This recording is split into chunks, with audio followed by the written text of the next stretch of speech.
21वीं सदी के आखिरी तक धरती एक नर्क में तब्दील हो चुकी थी। चारों ओर फैली लाइलाज बीमारियां, दमघोंटू प्रदूषण और बेहिसाब बढ़ती आबादी ने इस ग्रह को जीने लायक नहीं छोड़ा था। लेकिन इस बर्बादी से बच निकले थे वो अमीर लोग जो अपनी ऐशो आराम भरी जिंदगी को खोना नहीं चाहते थे। उन्होंने धरती को छोड़ अंतरिक्ष की ओर रुख किया और एक बेहद आलीशान और अत्याधुनिक स्पेस स्टेशन में बस गए जिसे कहा जाता था एलिसियम।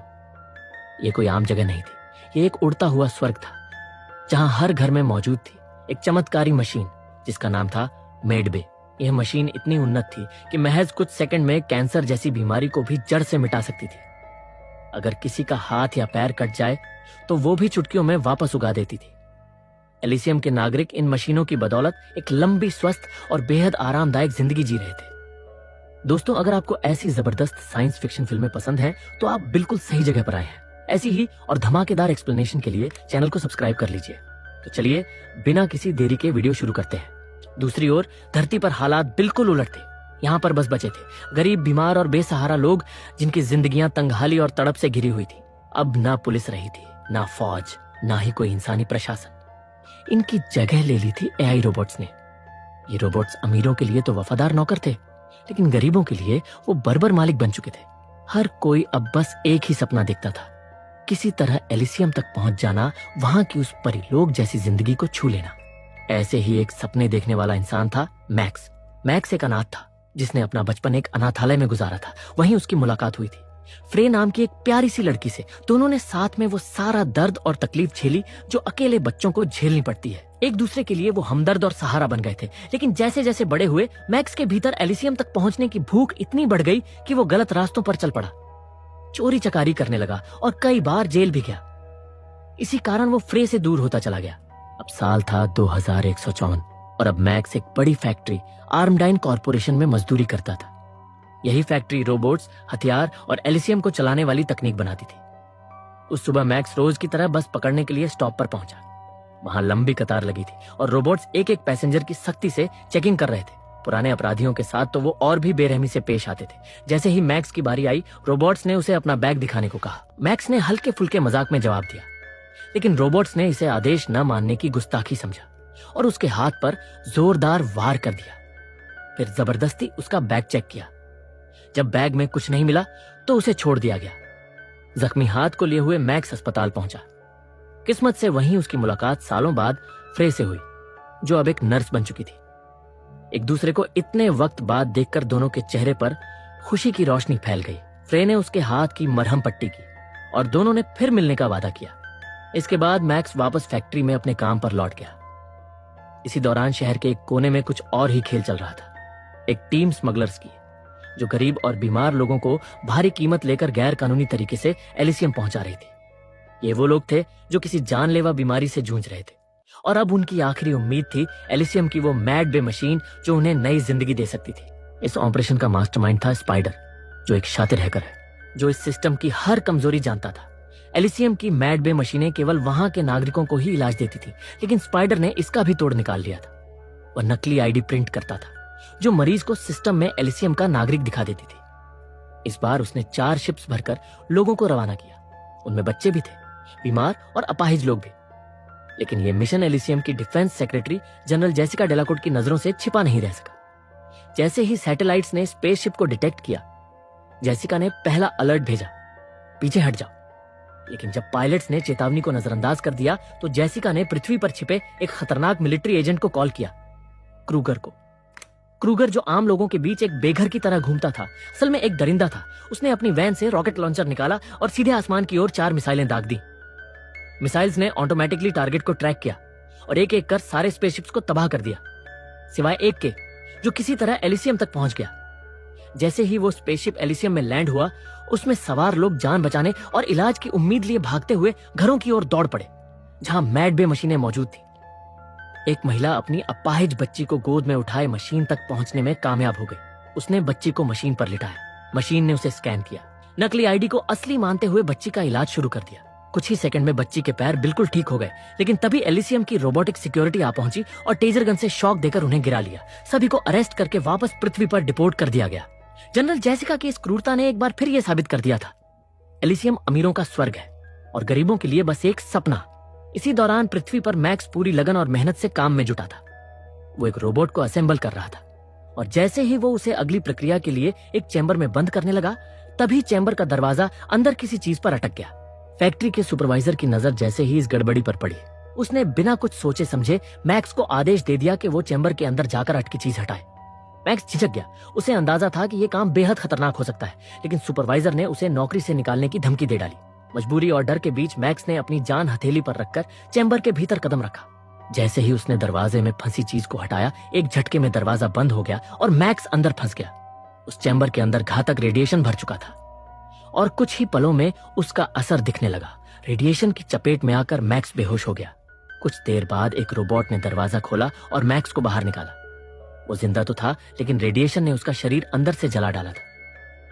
रोबोट ने स्कैन कर बताया कि रेडिएशन ने उसके अंगों को बुरी तरह प्रभावित किया है और अब धीरे धीरे उसके सारे अंग फेल होते जाएंगे। अगले 5 दिनों में उसकी मौत तय है। यह सुनकर मैक्स के होश उड़ गए।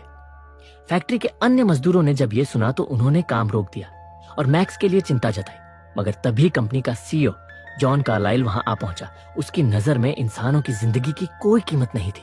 उसने मैक्स को एक फालतू मशीन समझकर नौकरी से निकाल दिया और उसकी जगह किसी और को काम पर रख लिया। दूसरी ओर एलिजियम में जेसिका का तांडव जारी था। जब जेसिका ने जमीन से आए कुछ मासूमों की हत्या करवा दी तो वहां के प्रेसिडेंट ने इस पर नाराजगी जताई। मगर जेसिका को अपने के पर कोई पछतावा नहीं था। उसके मुताबिक गरीब लोग एलिजियम की सुख सुविधाओं के लायक नहीं थे। प्रेसिडेंट ने उसे चेताया कि वो ऐसी गलती दोबारा ना दोहराए। इस बीच मैक्स बुरी हालत में घर लौटा। उसके शरीर में मरोड़ उठने लगी और वो बार बार उल्टियां करने लगा। उसका दोस्त जूलियो उसे संभालने की कोशिश कर रहा था। मैक्स ने जूलियो को पूरी घटना बताई कि फैक्ट्री में क्या हुआ और कैसे वो अब सिर्फ 5 दिनों का मेहमान है। मैक्स को मरना मंजूर नहीं था। उसके भीतर जिंदा रहने की जिद थी। अब उसके पास एक ही उम्मीद बची थी, एलिजियम की मैड बे मशीन, जो किसी भी बीमारी को चुटकियों में ठीक कर सकती थी। इसलिए मैक्स उसी वक्त जूलियो को लेकर स्पाइडर के पास पहुंच गया। वो स्पाइडर के लिए पहले काम कर चुका था और जानता था कि अगर कोई मदद कर सकता है तो वो सिर्फ वही है। मैक्स ने उसे सब बताया और कहा कि उसे एलिजियम की अगली फ्लाइट की टिकट चाहिए और एक फर्जी आईडी भी, ताकि वो वहां जाकर मैड बे मशीन से अपना इलाज करवा सके। लेकिन स्पाइडर बिना फायदे के कुछ नहीं करता था और इस वक्त मैक्स के पास पैसे नहीं थे। फिर भी स्पाइडर मैक्स की काबिलियत से अच्छी तरह वाकिफ था। उसने एक बड़ा दांव खेलने की ठानी। स्पाइडर ने उसे एक डिवाइस दिखाया और कहा, तुम कार्लाइल को जानते ही होगे, वही आदमी जिसकी कंपनी में तुमने काम किया था। उसी ने एलिजियम का सिक्योरिटी और गवर्नेंस सिस्टम प्रोग्राम किया है। उसके दिमाग में एक advance neuro storage device fit है जिसमें एलिजियम के सारे एक्सेस कोड्स और पासवर्ड्स मौजूद है। हालांकि वो डिवाइस हैवी इंक्रिप्शन से सुरक्षित है। स्पाइडर ने आगे कहा, लेकिन मेरा यह डिवाइस उसका डेटा एक्सट्रैक्ट कर सकता है। हम इसे तुम्हारे दिमाग में लगाएंगे और फिर तुम्हें कार्लाइल के पास भेजेंगे ताकि तुम उसके दिमाग से वो डेटा निकाल सको। अगर तुम कामयाब हो गए तो मैं एलिजियम का कंट्रोल अपने हाथ में ले सकता हूं और तुम्हें वहां की नागरिकता मिल जाएगी। तब तुम जब चाहो मैड बे मशीन से खुद का इलाज कर सकोगे। मैक्स के पास अब कोई दूसरा रास्ता नहीं था, उसे जिंदा रहना था। वो मान गया, लेकिन उसके हालात इतने खराब थे कि वो ये काम कर ही नहीं सकता था। इसलिए स्पाइडर ने उसकी सहमति से उसका ऑपरेशन कराया। उसके शरीर में एक एक्सोस्केलेटन लगाया गया, एक मशीनी ढांचा जो उसकी ताकत, गति और सहन शक्ति को कई गुना बढ़ा देता था। यह एक्सोस्केलेटन सीधे उसके दिमाग से जुड़ा था, जैसे किसी रोबोट की कमांड यूनिट हो। इसी के साथ स्पाइडर ने उसके दिमाग में वो डेटा एक्सट्रैक्शन डिवाइस भी फिट कर दिया और उसकी हथेली पर एक नकली आईडी भी छाप दी गई। उधर जेसिका से मिलने कार्लाइल एलिजियम पहुंचा। उसका कॉन्ट्रैक्ट जल्द ही खत्म होने वाला था और वो चाह रहा था कि उसे रिन्यू करवा लिया जाए। जेसिका ने इस मौके का फायदा उठाया। दरअसल एलिजियम पूरी तरह एक कंप्यूटर प्रोग्राम से चलता था और उस प्रोग्राम में प्रेसिडेंट का नाम जो भी एनकोड होता था वही वहां का असली हुक्मरान बन जाता था। जेसिका चाहती थी कि कार्लाइल एक ऐसा रिबूट प्रोग्राम तैयार करे जिससे एलिजियम का सिस्टम रिसेट किया जा सके और नई कमांड डाली जा सके। उसका इरादा था कि जैसे ही सिस्टम रिसेट हो वो खुद को प्रेसिडेंट के तौर पर सेट कर दे और एक ही झटके में एलिजियम की सत्ता हथिया ले। बदले में उसने कार्लाइल की कंपनी को 200 साल का कॉन्ट्रैक्ट देने का वादा किया। यह सौदा कार्लाइल को बहुत भाया और वो मान गया। उसने पृथ्वी पर लौटते ही रिबूट प्रोग्राम तैयार किया और उसे अपने ब्रेन डिवाइस में अपलोड कर लिया। अब रिबूट कोड उसके दिमाग में था और वो उसे लेकर एलिजियम के लिए उड़ान भरने को तैयार था और उड़ान भरने लगा। मैक्स अपने दोस्त जूलियो और स्पाइडर के 2 टेक्नीशियनों के साथ मिशन पर निकल पड़ा। पहला कदम था कार्लाइल के स्पेसशिप का इंजन उड़ाना। उसने प्लान के मुताबिक शिप का इंजन ब्लास्ट करवा दिया, जिससे जहाज क्रैश हो गया। इसके बाद वो सीधा उस डेटा को चुराने निकल पड़ा जो इलिजियम की किस्मत तय कर सकता था। लेकिन मैक्स और उसकी टीम को इस बात का अंदाजा नहीं था कि कार्लाइल के दिमाग में सिर्फ डेटा ही नहीं बल्कि इलिजियम का रिब्यूट प्रोग्राम भी छिपा हुआ था। जेसिका ने जैसे ही खतरे की भनक पाई, उसने तुरंत एजेंट क्रूगर को कार्लाइल की सुरक्षा के लिए भेज दिया। मैक्स जैसे ही कार्लाइल की हिफाजत में लगे रोबोट्स से टकराया, उसके शरीर से जुड़ा एडवांस एक्सोसूट उसे एक इंसान से कहीं ज्यादा तेज और ताकतवर बना चुका था। उसने एक प्लाज्मा गन उठाई और एक ही वार में एक रोबोट के परखच्चे उड़ा दिए। फिर उसने कार्लाइल को खींचकर शिप से बाहर निकाला, लेकिन तभी दूसरा रोबोट झपट पड़ा। एक टेक्नीशियन घबराकर उस पर अंधाधुंध फायरिंग करने लगा, लेकिन गलती से एक गोली कार्लाइल के सीने में जा लगी। रोबोट पर उसका कोई असर नहीं हुआ, पर कार्लाइल बुरी तरह घायल हो गया। मैक्स ने तुरंत मोर्चा संभाला, रोबोट पर झपटा और इतनी जोर से उसे पीटा कि उसकी गर्दन तक उखाड़ दी। अब वक्त कम था। कार्लाइल की मौत से पहले उसके दिमाग में मौजूद स्टोरेज डिवाइस से डेटा निकालना जरूरी था। टेक्नीशियन ने डिवाइस को मैक्स की यूनिट से जोड़ा और ट्रांसफर शुरू कर दिया। कार्लाइल की मौत से ठीक पहले 100% डेटा ट्रांसफर हो गया। अब इलिजियम का रिबूट प्रोग्राम मैक्स के दिमाग में था। ये देखकर जेसिका सैटेलाइट से सब कुछ लाइव देख रही थी और सदमे में डूब चुकी थी। उधर क्रूगर एक वहशी जानवर की तरह घटनास्थल पर पहुंचा। उसने अपने एक साथी को महज एक बटन दबाकर उड़ा दिया। ये देख मैक्स और जूलियो जान बचाकर कार में भागे, लेकिन क्रूगर ने उनकी कार को ही उड़ा दिया। हालांकि दोनों जिंदा बच गए, लेकिन बुरी तरह घायल थे। क्रूगर अब खुद मैदान में उतर चुका था। उसने आते ही मैक्स के पेट में चाकू घोंपा और गर्दन काटने के लिए तलवार निकाली, लेकिन जूलियो ने गोलियां बरसा दी। अफसोस, क्रूगर बुलेट प्रूफ सूट पहने था। अगले ही पल उसने जूलियो को जमीन पर पटका और बेरहमी से उसकी छाती में तलवार घुसेड़ दी। जूलियो की सांस वहीं थम गई। दोस्त की मौत से गुस्साए मैक्स ने प्लाज्मा गन उठाई और क्रूगर पर गोलियां दाग दी, लेकिन क्रूगर ने शील्ड एक्टिवेट कर ली और सिर्फ घायल हुआ। तभी उसके बाकी साथी भी वहां आ पहुंचे। मैक्स किसी तरह वहां से भाग निकला। अब क्रूगर खून के प्यासे दरिंदे की तरह उसे ढूंढ रहा था, लेकिन जेसिका ने आदेश दिया कि मैक्स को जिंदा चाहिए, क्योंकि उसके दिमाग में मौजूद प्रोग्राम ही सब कुछ था। अगर मैक्स मर गया तो रिब्यूट प्रोग्राम भी हमेशा के लिए खत्म हो जाएगा। घायल हालत में मैक्स भागता हुआ फ्रे के घर पहुंचा। फ्रे उसे देखकर घबरा गई, लेकिन उसे घर में ही प्राथमिक इलाज देना शुरू किया। इस बीच क्रूगर ने नो फ्लाई जोन एक्टिवेट कर दिया था, जिससे पृथ्वी से कोई भी इलिजियम की ओर नहीं जा सकता था। इसका असर स्पाइडर के सिस्टम्स पर भी पड़ा। सारे सिग्नल गायब हो गए और वो अब मैक्स को ट्रैक नहीं कर सकता था। अगली सुबह जब मैक्स को होश आया, उसने फ्रे को सब कुछ बता दिया और कहा कि उसे जिंदा रहने के लिए किसी भी हालत में इलिजियम पहुंचना होगा। तभी उसकी नजर एक छोटी बच्ची पर पड़ी। वो फ्रे की बेटी मटिल्डा थी। उसे जानकर हैरानी हुई कि फ्रे एक सिंगल मदर है। फ्रे ने उसे बताया कि मटिल्डा ब्लड कैंसर की आखिरी स्टेज पर है और पृथ्वी पर उसका इलाज नामुमकिन है। वो सिर्फ इलिजियम की मैड बे मशीन से ही ठीक हो सकती है। फ्रे ने हाथ जोड़कर मैक्स से विनती की कि मटिल्डा को भी साथ ले चले, लेकिन मैक्स ने साफ मना कर दिया। वो नहीं चाहता था कि क्रूगर के चलते फ्रे और मटिल्डा भी मौत के मुंह में जाए। वो सीधे घर से निकल गया, लेकिन तभी क्रूगर का एक ड्रोन उसे ट्रैक कर चुका था। मैक्स ने उसे पत्थर से तोड़ डाला, पर तब तक बहुत देर हो चुकी थी। क्रूगर ने लोकेशन ट्रेस कर ली और सीधा फ्रे के घर पहुंच गया। वहां उसने फ्रे से मैक्स के बारे में पूछताछ की, लेकिन जब कोई जवाब नहीं मिला तो उसने फ्रे और मटिल्डा को बंदी बना लिया। दूसरी तरफ मैक्स स्पाइडर के पास पहुंचा और गुस्से में फट पड़ा। तेरी वजह से मेरा दोस्त जूलियो मारा गया। अब इलिजियम वाले भी मेरी जान के पीछे पड़ गए। आखिर मेरे दिमाग में ऐसा क्या है? स्पाइडर ने तुरंत उसके दिमाग में मौजूद डेटा को स्कैन किया और दंग रह गया। मैक्स के दिमाग में इलिजियम का रिबूट प्रोग्राम मौजूद था। स्पाइडर की आंखों में चमक आ गई। उसने कहा, ये प्रोग्राम जिससे भी जुड़ा होगा वो इलिजियम पर हुकूमत कर सकता है। हम इस प्रोग्राम से इलिजियम के सिस्टम को रिस्टार्ट करके पृथ्वी के हर इंसान को वहां का नागरिक बना सकते हैं। तब वो मैड बे मशीन सबके लिए काम करेगी। मैक्स ने यह सुना और कहा, तो फिर हमें अभी इलिजियम के लिए निकलना चाहिए। लेकिन स्पाइडर ने जवाब दिया, फिलहाल नहीं, नो फ्लाई जोन एक्टिवेट है। मेरे हैकर्स को इसे डीएक्टिवेट करने में 5 से 6 दिन लगेंगे। ये सुनकर मैक्स आग बबूला हो गया, क्योंकि उसे पता था कि इतने वक्त में रेडिएशन उसे खत्म कर देगा। अब वक्त आ गया था एक बड़े फैसले का। मैक्स जानता था कि जब तक रिबूट प्रोग्राम उसके दिमाग में मौजूद है, क्रूगर उसका कुछ भी नहीं बिगाड़ सकता। इसलिए उसने ठान लिया, वो खुद को क्रूगर के हवाले कर देगा। उसी वक्त वो टूटे हुए ड्रोन के पास गया और कैमरे के जरिए अपनी लोकेशन क्रूगर तक पहुंचा दी। क्रूगर ने मौका नहीं गंवाया, तुरंत एक शिप लेकर रवाना हो गया। लेकिन मैक्स कोई आम इंसान नहीं था। वो जानता था कि जिंदा पकड़ा जाना उसकी हार होगी। वो एक बॉम्ब लेकर आया था, लेकिन ट्रिगर अब भी उसके हाथ में था। क्रूगर को देख उसने धमकी दी, मैं कोई सौदा करने आया हूँ। अगर तुम लोगों ने मेरी शर्तें नहीं मानी तो खुद को उड़ा दूंगा और तुम्हारा कीमती प्रोग्राम राख हो जाएगा। मैक्स ने अपनी शर्त रखी, अगर तुम ये रिब्यूट प्रोग्राम चाहते हो तो पहले मुझे मैड बे मशीन से ठीक करना होगा। क्रूगर ने सोचा कि गेम अब उसके हाथ में है, इसलिए बिना किसी झिझक हामी भर दी और उसे लेकर एलिजियम की तरफ निकल पड़ा। उसी सफर में मैक्स की नजर फ्रे और उसकी बेटी मटिल्डा पर पड़ी। वो भी उसी शिप में थे। एक पल को मैक्स चौंक गया, लेकिन फिर उनकी तरफ देखकर बोला, मैं वादा करता हूं तुम्हें कुछ नहीं होने दूंगा। दूसरी ओर क्रूगर ने एलिजियम की सिक्योरिटी हेड जेसिका को रिपोर्ट भेजी कि वह मैक्स को लेकर आ रहा है। जेसिका ने तुरंत फ्लाई जोन को फिर से एक्टिव कर दिया। इधर स्पाइडर ने भी एलिजियम पहुंचने की तैयारी शुरू कर दी। उधर जैसे ही क्रूगर का शिप एलिजियम की जमीन छूने ही वाला था, अचानक उसने और उसके साथी ने मैक्स पर धावा बोल दिया। बॉम्ब को हथियाने की कोशिश होने लगी। मैक्स ने पूरी ताकत से एक को लात मारी। वो जाकर शिप के कंट्रोल पैनल से टकराया और शिप बेकाबू हो गई। धक्का मुक्की में बॉम्ब मैक्स के हाथ से छूट गया।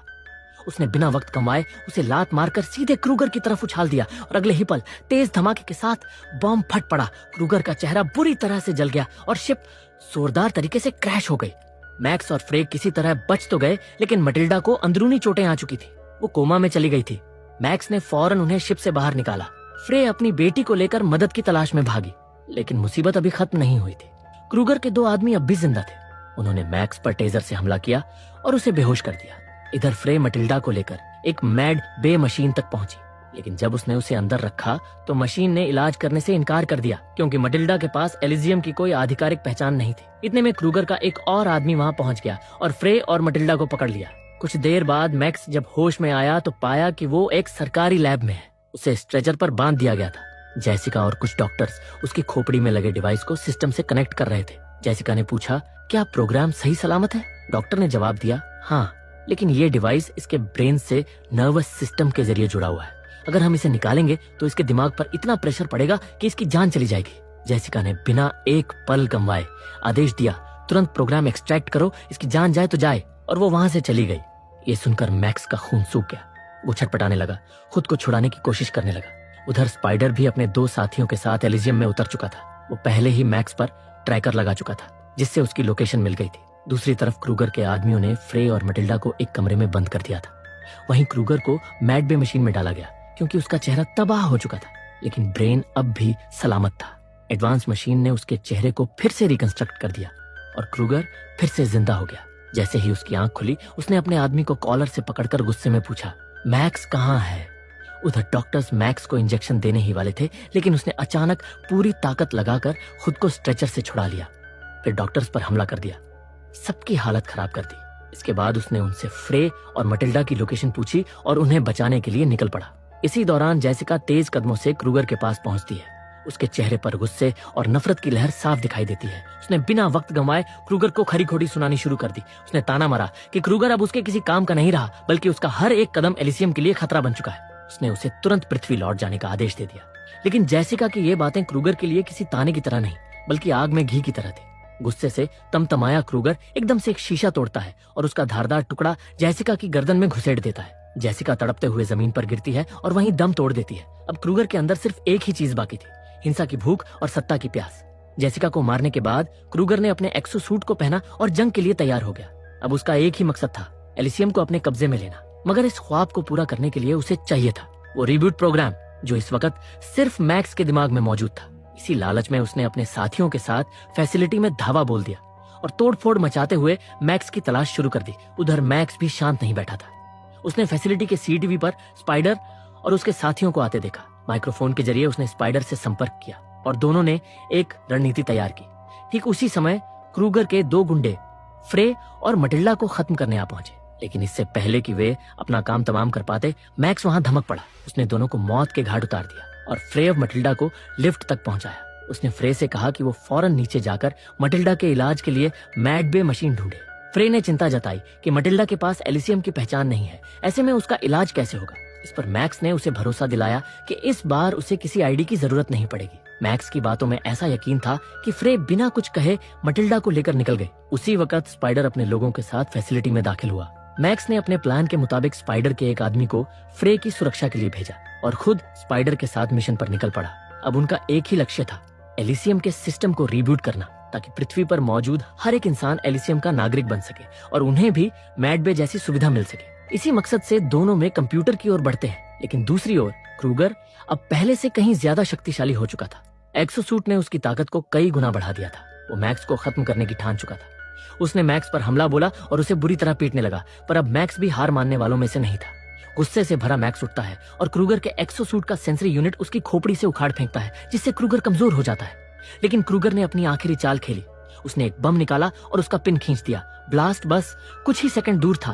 तभी मैक्स ने तुरंत क्रूगर को बम सहित ब्रिज से नीचे फेंक दिया। एक तेज धमाका हुआ और क्रूगर के चिथड़े उड़ गए। अब एलिसियम का मेन कंप्यूटर मैक्स और स्पाइडर के सामने था, लेकिन यह आसान फैसला नहीं था। अगर स्पाइडर मैक्स के दिमाग में लगे डिवाइस से रिब्यूट प्रोग्राम निकालता तो उसकी जान चली जाती। ये बात मैक्स भी अच्छी तरह जानता था, लेकिन उसने मटिल्डा और पृथ्वी के करोड़ों लोगों के लिए खुद को कुर्बान करने का फैसला लिया।